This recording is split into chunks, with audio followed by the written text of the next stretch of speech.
نحمدہ ونصلی علی رسولہ الکریم اما بعد فاعوذ باللہ من الشیطان الرجیم بسم اللہ الرحمن الرحیم۔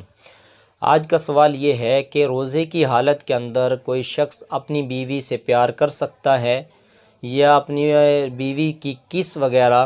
لے سکتا ہے یا اپنی بیوی سے بغل غیر ہو سکتا ہے، یعنی کہ اس کو اپنی باہوں کے اندر لے سکتا ہے یا نہیں؟ تو اس کا جواب سن لے کہ روزے کی حالت کے اندر اپنی بیوی کا پیار لینا یعنی اس کی کس وغیرہ کرنا اور اس کو بغل گیر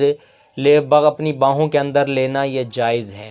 لیکن اگر انزال کا خطرہ ہو کہ اپنی بیوی کا پیار وغیرہ لیا یا اس کو بغل گیر اپنی باہوں کے اندر لیا، تو اس صورت کے اندر اگر انزال ہونے کا خطرہ ہو یا اپنے نفس کے بے قابو ہو جانے کا خطرہ ہو، تو اس صورت کے اندر اپنی بیوی کا پیار لینا یا اس کو اپنی باہوں کے اندر لینا یہ مکروہ ہے۔ لہٰذا اگر انزال کا خطرہ نہ ہو تو اس کی کس وغیرہ بھی لی جا سکتی ہیں اور اس کے وہ اپنی باہوں کے اندر بھی لیا جا سکتا ہے۔ اور اگر کوئی شخص بیوی کے منع کرنے کے باوجود اپنی بیوی کے منع کرنے کے باوجود روزے کی حالت کے اندر اس سے جماع کر بیٹھے، تو اس صورت کے اندر آدمی لہٰذا بیوی کا بھی روزہ فاسد ہو جائے گا اور مرد کا بھی روزہ فاسد ہو جائے گا۔ لہٰذا وہ روزہ فاسد ہونے کے بعد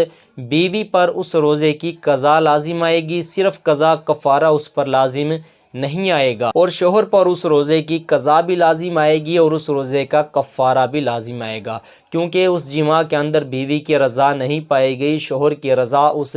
جماع کے اندر پائی گئی، اس لیے اس شوہر کے ذمے اس روزے کی قضا بھی ہے اور اس روزے کا کفارہ بھی ہے، اور بیوی پر اس روزے کی صرف قضا لازم آئے گی، کفارہ لازم نہیں آئے گا۔ اور روزے رمضان المبارک کے مہینے کے اندر رات کے وقت میاں بیوی آپس کے اندر جماع کر سکتے ہیں، رات کے وقت ان کو جماع کرنے کی اجازت ہے، رات کے وقت ان کو جماع کرنے کے اندر کوئی حرج نہیں۔